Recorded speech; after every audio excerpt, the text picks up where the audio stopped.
जिला उद्योग केंद्र नरेंद्र नगर टिहरी गढ़वाल के क्रियाकलापों का विश्लेषण। नमस्कार मित्रों, मैं सूर्यवीर सिंह पुंडीर आज की इस वीडियो में आपसे बात करने जा रहा हूं टिहरी डीआईसी के बारे में। जी हाँ, जिसे हम जिला उद्योग केंद्र टिहरी गढ़वाल के नाम से भी जानते हैं।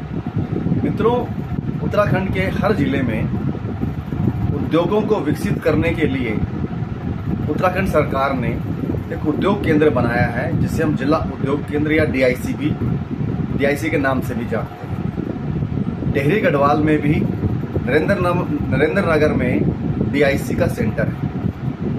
आज मैं आपसे डीआईसी नरेंद्र नगर के क्रियाकलापों के बारे में चर्चा करने जा रहा हूं। आज की इस वीडियो में मैं आपको बताऊंगा कि डीआईसी नरेंद्र नगर ने विगत सालों में क्या काम किया है और उन्हें क्या काम करना चाहिए था। इसके साथ ही मैं डीआईसी में काम करने वाले सभी कर्मचारियों के मानसिक दिवालियेपन का और उनकी मूर्खता के उदाहरण भी आपके सामने रखूंगा। इसके पीछे मेरा मंतव्य ये है कि समाज में डीआईसी में काम करने वाले तमाम अधिकारियों के प्रति जागरूकता पैदा हो और इस तरह के उत्तराखंड के अंदर जो भी विभाग हैं उनके क्रियाकलापों के बारे में उत्तराखंड के आम नागरिकों के मन में, दिलो दिमाग में जागरूकता पैदा हो, ताकि वो ये सभी लोग अपने कार्यों को सुचारू रूप से कर सकें। तो मित्रों, आज मैं डीआईसी के बारे में आपको बताता हूँ। डीआईसी का जो काम है, जैसे कि मैंने बता चुका हूँ आपको, राज्य के अंदर, जिले के अंदर हर प्रकार के उद्यमशीलता के क्रियाकलापों को बढ़ावा देना है। लेकिन डीआईसी नरेंद्र नगर ने पिछले कई सालों से ऐसा कोई काम नहीं किया है जिसके लिए उनकी प्रशंसा की जा सके। यह विभाग भयंकर अकर्मण्यता, भ्रष्टाचार का शिकार है। इसके हर कर्मचारी भ्रष्टाचार के अंदर अकंठ डूबे हुए हैं। ये विभाग पूरी तरह से भ्रष्टाचार का शिकार है। कुछ उदाहरण मैं आपको देना चाहूँगा।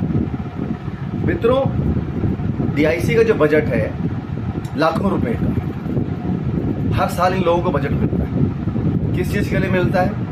कि ये लोग उत्तराखंड सरकार की जो उद्यमशीलता की नीतियां हैं उनका प्रचार और प्रसार करें।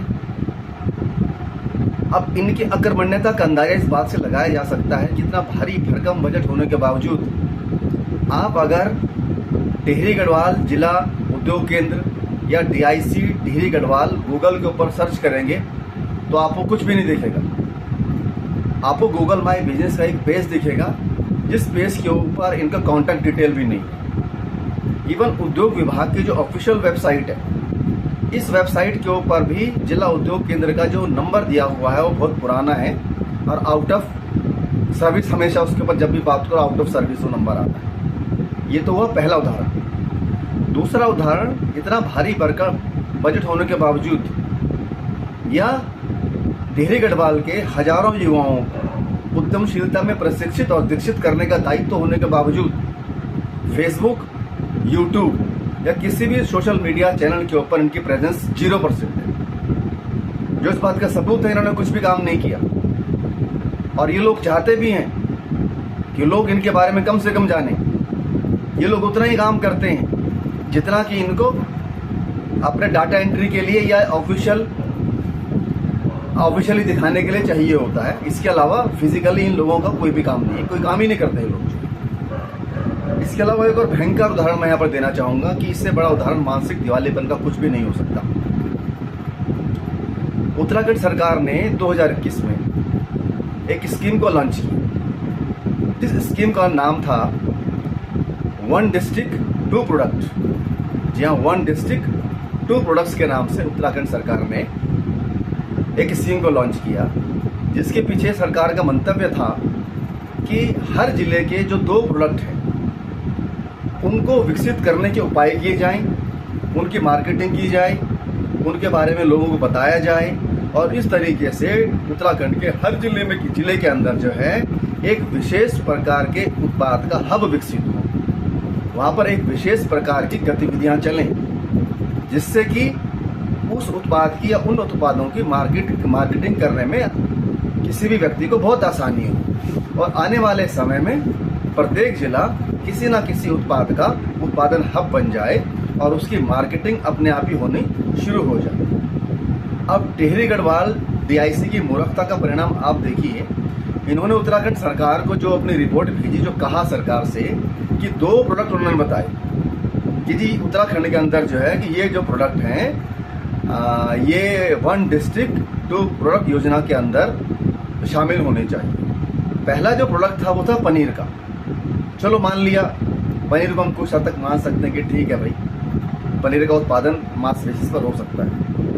दूसरा जो उत्पाद इन लोगों ने दिया था वो है टिहरी नथ। मतलब टिहरी गढ़वाल डीआईसी के अंदर काम करने वाले मूर्ख लोगों का ये मानना है कि टिहरी नथ यह है, टिहरी गढ़वाल की जो नथ है, सोने की नथ है, जो शादी ब्याह के टाइम पर हम लोग बनवाते हैं, उसका मास प्रोडक्शन संभव है। इससे बड़ी मूर्खता का कोई उदाहरण नहीं हो सकता। टिहरी नथ बनाने वाले 2, 4, 10 लोग हो सकते हैं और इससे ज़्यादा हो भी नहीं सकते, ना तो उसकी इस लेवल पर मार्केटिंग पॉसिबल। तो इससे इनकी मूर्खता का इससे बड़ा तो उदाहरण नहीं हो सकता कि टिहरी में एक नथ को जो है ये लोग ये सोचकर प्रमोट करने की कोशिश कर रहे हैं कि इसका मास प्रोडक्शन होगा, जो कि किसी भी हाल में संभव नहीं है। दूसरा एक और उदाहरण मैं इनका देना चाहूँगा, जो मेरा अपना व्यक्तिगत उदाहरण है। 2021 में मैंने टिहरी गढ़वाल डीआईसी को अप्रोच किया और मेरा एक बहुत ही अच्छा प्रपोजल था। मैं उस वक्त जो है कि एक मार्केट प्लेस अपने गांव के पास शुरू करना चाहता था। वो मार्केट प्लेस मैंने अली बाबा से इंस्पायर्ड होकर बनाया था और उस मार्केट प्लेस की खासियत ये थी कि उसके अंदर आप किसी भी प्रकार का कोई भी उत्पाद खरीद और बेच सकते हैं। कोई भी उत्पादक उसके अंदर 1 प्रोडक्ट भी डाल सकता है, 5000 भी डाल सकता है। उत्तराखंड के उत्पादकों की मार्केटिंग की समस्या को जड़ से खत्म करने के लिए मैंने उस मार्केट प्लेस को बनाया था। मैंने टिहरी गढ़वाल डीआईसी को अप्रोच किया, थोड़ा बहुत इन लोगों ने मेरी हेल्प की, लेकिन टिहरी गढ़वाल की बैंकिंग व्यवस्था में इन लोगों ने मुझे फंसा दिया। इन लोगों ने मेरे 3 साल खराब किए। हालांकि वो प्रोडक्ट मैंने अब लॉन्च कर दिया है, डांडा, जिसका मैं जिक्र अपने पहले वीडियो की प्रस्तावना में कर चुका हूँ, DANDA.in डांडा, इसको मैं लॉन्च कर चुका हूँ। लेकिन 3 साल का जो डिले हुआ ये टिहरी गढ़वाल डीआईसी के कर्मठ और मूर्ख कार्यकर्ताओं की वजह से हुआ। इसके बाद एक दिन और करीब ये 1.5 साल पहले की बात है, मेरे पास डीआईसी टिहरी गढ़वाल से किसी जोशी का फ़ोन आता है। जोशी जी मुझसे बोलते हैं, जी आपने MSY के अंतर्गत जो है यहाँ पर अप्लाई किया था, तो आपको इसके बारे में क्या कहना है, कितनी आपको सफलता मिली। तो जो मेरी व्यथा थी, जो उस समय की मेरी परेशानी थी, जो मुझे मानसिक रूप से टॉर्चर्ड किया गया था वहाँ की बैंकिंग व्यवस्था के द्वारा और डीआईसी के लोगों के द्वारा, उसके बारे में मैंने उन्हें बताया। तो जोशी जी ने मुझे कहा, जी ऐसा है कि हम आपकी जो है जो भी प्रॉब्लम है उसका समाधान निकाल देंगे। हम नरेंद्र नगर पुलिस लाइन के पास जो है एक स्टार्टअप बूट कैंप का आयोजन कर रहे हैं, आप वहाँ पर आइए और वहाँ पर हमारे बड़े अधिकारी होंगे, वो लोग आपकी बातें सुनेंगे, आपकी समस्या का समाधान निकलेगा। मुझे लगा कि शायद ये बात सच हो सकती है। मिस्टर जोशी की बात मानकर मैं नरेंद्र नगर पुलिस लाइन के पास एक स्कूल है, वहाँ पर उस बूट कैंप को, या शायद स्टार्टअप बूट कैंप था, उसे अटेंड करने के लिए मैं गया। वहाँ पर मैं 1 घंटे से ज़्यादा खड़ा नहीं रह पाया, क्योंकि इस तरह की मूर्खता की बातें वो लोग वहाँ पर कर रहे थे। वहाँ पर किसी भी प्रकार के स्टार्टअप की बात उन लोगों ने नहीं की, किस प्रकार से स्किल डेवलपमेंट के लिए नई अप्रोच को विकसित किया जा सकता है, इसके बारे में उन लोगों ने कोई बात नहीं की। हाँ, उन लोगों ने मुझे ठीक ठाक लंच कराया, उसके लिए मैं उनका थैंकफुल हूँ, धन्यवाद अदा करता हूँ उनका मैं। लेकिन इसके अलावा उन लोगों ने जो है कि मेरी जो प्रॉब्लम थी उसके बारे में जरा भी ध्यान नहीं दिया, यानी एक हिसाब से मुझे मूर्ख बनाया। मित्रों, मुझे 22 वर्षों का ई-कॉमर्स इंडस्ट्री का अनुभव है। जब मैं इस इंडस्ट्री के अंदर आया था, मैं बिल्कुल, मेरी नॉलेज शून्य थी, और आज मैं बड़े बड़े मार्केट प्लेसेस बना रहा हूँ और उसके अंदर डील कर रहा हूँ। मुझे बिजनेस की दुनिया का काफ़ी अनुभव है, उसके बावजूद मैं टिहरी गढ़वाल डीआईसी से अपना एक छोटा सा काम नहीं करवा पाया। तो आप अंदाज़ा लगा सकते हैं, जो नौजवान, जो 12वीं क्लास करके जो बच्चा हमारा निकलता है, या ग्रेजुएशन करके जो बच्चा निकलता है, या जो गांव में काम करने वाला किसान है, या जो हमारी माताएं बहनें हैं, क्या इन लोगों से कोई काम करवा पाएंगी? ये लगभग असंभव है। इसीलिए मुझे मजबूर होकर ये वीडियो बनाना पड़ा इनके ऊपर, ताकि इन लोगों ने अच्छेपन का एक जो मुखौटा ओढ़ रखा है इसे हटाया जा सके, इनका असली चेहरा समाज को दिखाया जा सके कि कितने आक्रमण और भ्रष्ट लोग हैं ये। इसके अलावा मैं कुछ और सवाल इन लोगों से पूछना चाहूँगा। सवालों के पीछे वही मेरा मंतव्य है कि जो सवाल मैं इनसे पूछ रहा हूँ, टिहरी गढ़वाल के जो भी मेरे जागरूक भाई बहन हैं, टिहरी गढ़वाल के जो नौजवान हैं, टिहरी गढ़वाल के जो यूट्यूबर्स हैं, सामाजिक कार्यकर्ताएं हैं, आप इन लोगों से अपने अपने चैनल के माध्यम से सवाल पूछिए, आप इन्हें फ़ोन कीजिए।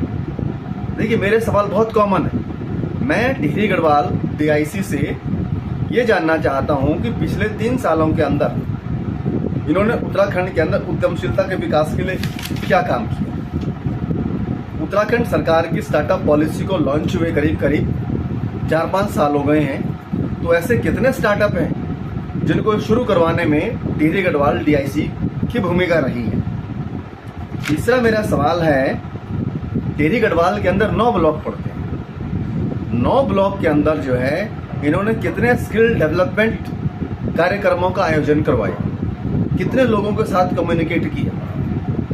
अगला मेरा सवाल है, जो मुख्यमंत्री स्वरोजगार योजना जो है कोरोना काल के समय शुरू हुई थी, उस योजना के अंतर्गत टिहरी गढ़वाल के सहयोग से कितने लोगों को लोन मिला, कितने लोगों ने अपना बिजनेस शुरू किया।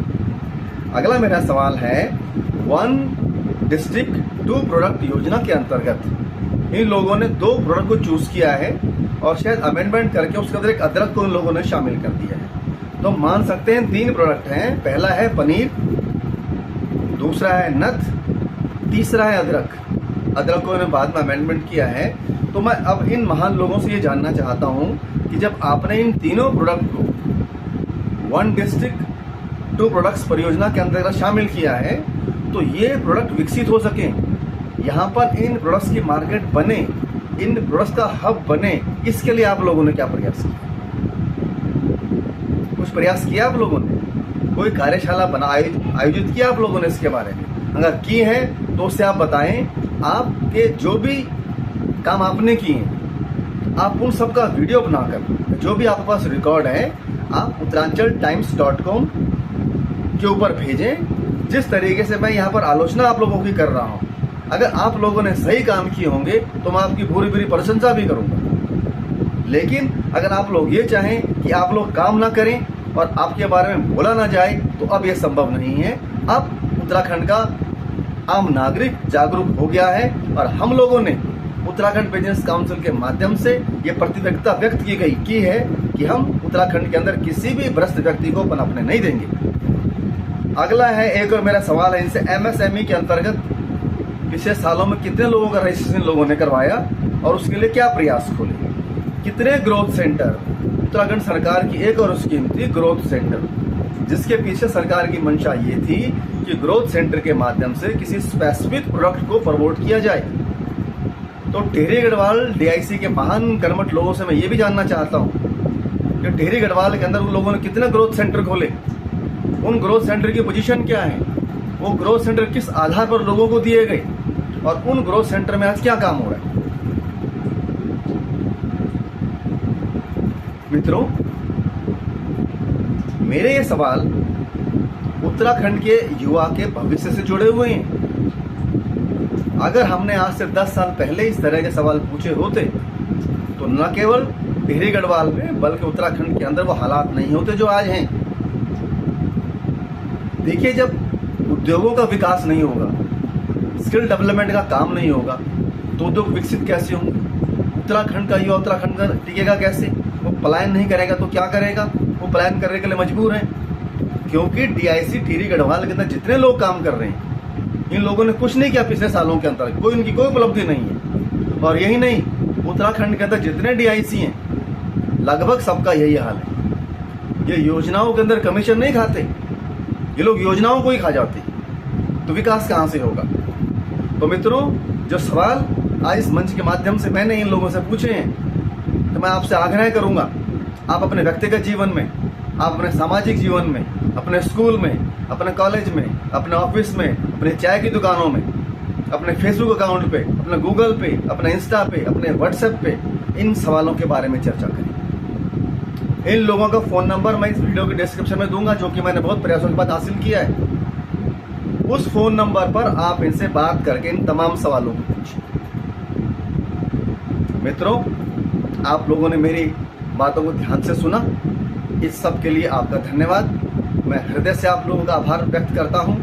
एक ही आग्रह करूंगा कि आप हमारे इस वीडियो को लाइक करें, दूसरे सोशल मीडिया चैनल्स के ऊपर जो हमारे वीडियोस हैं उन्हें आप लाइक करें, और संभव हो उत्तराखंड बिजनेस काउंसिल uttarakhand.times.com के आप मेंबर बने, अपनी सक्रिय भागीदारी इस मंच के माध्यम से निभाएं।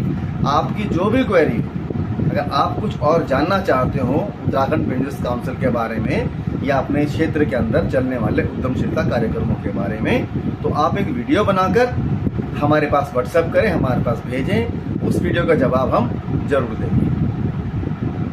अंत में इतना ही कहूँगा, धन्यवाद, आभार, ओम तत्सत।